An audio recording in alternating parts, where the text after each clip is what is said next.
di podcast kita. Hari ini kita akan bahas tentang ketan.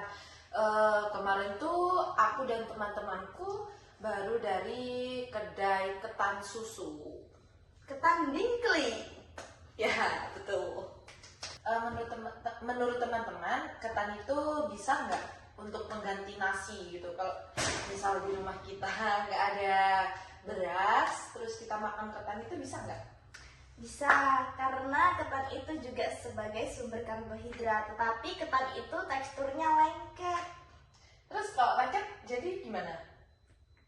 Kalau lengket itu tetap bisa dimakan.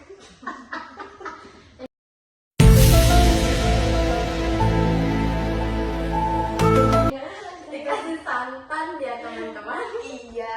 Tapi itu dikasih susu bukan santan. Oh iya, dia dikasih susu. Dikasih susu juga nggak apa-apa. Susu kan juga sehat. Nah, nanti dicampur sama ketan jadi tetap sehat.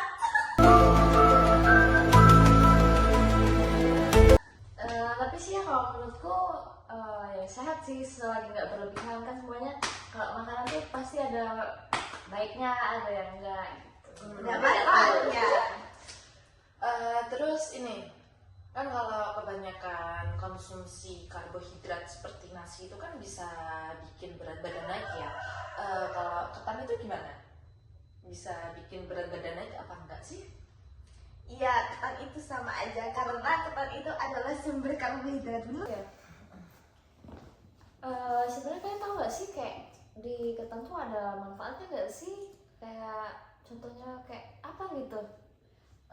Menurut pengetahuanku ya ketan itu ada sih manfaatnya, soalnya ketan kan mengandung karbohidrat, bisa bisa dijadiin pengganti nasi, terus serat, terus ketan juga mengandung mineral, serta ketan itu bisa buat kesehatan jantung dan juga kesehatan kulit.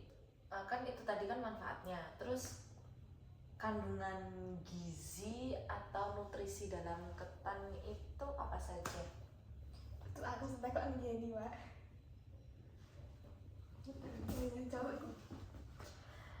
Ketan itu mengandung karbohidrat, serat, dan beberapa mineral seperti selenium dan fosfor. Namun kandungan gizi ketan dapat berbeda-beda, itu tergantung jenis ketannya dan cara pengolahannya. Kalau nasi kan buat Iklan. Kalau nasi buat penderita diabetes itu kan dibatasi. Nah, kalau ketan itu kalau dikonsumsi untuk penderita diabetes menimbulkan dampak enggak? Iya sih, seharusnya kan lebih diatur ya, karena di ketan tuh memiliki kayak kandungannya tuh ada indeks glikemik, itu tuh dapat menyebabkan lonjakan gula darah gitu. Nah, terus tips untuk mengkonsumsi ketan yang baik itu kayak mana sih? Tips mengonsumsi ketan yang sehat itu caranya dengan seimbangkan dengan makanan sayur-sayuran, terus ketan itu lebih baiknya direbus bukan digoreng, terus bisa juga diimbangi dengan olahraga. Aku ingin bertanya dan teman-teman, bagaimana sih resep ketan yang sehat dikonsumsi itu? Resep ketan yang sehat itu kita bisa membuatnya dengan cara mengkukus ya teman-teman. Bisa dibuatnya di rumah dengan cara menggunakan ketan yang masih segar begitu. Mau nambahin juga ya, bisa juga ditambahin atau dicampur dengan buah-buahan segar. Kalau misal ketan aja gitu kan kayak hambar, kayak nggak ada varian lain, jadi bisa ditambah sama buah-buahan segar kayak yang kemarin teman-teman kunjungi, ketan plus mangga. Apa ya? Tips lainnya tuh ada nggak sih, kayak harus dikonsumsi sedikit atau banyak atau gimana gitu? Ya, salah satu tipsnya adalah memperhatikan porsi ketan yang kita konsumsi. Terus jangan terlalu banyak mengkonsumsi ketannya.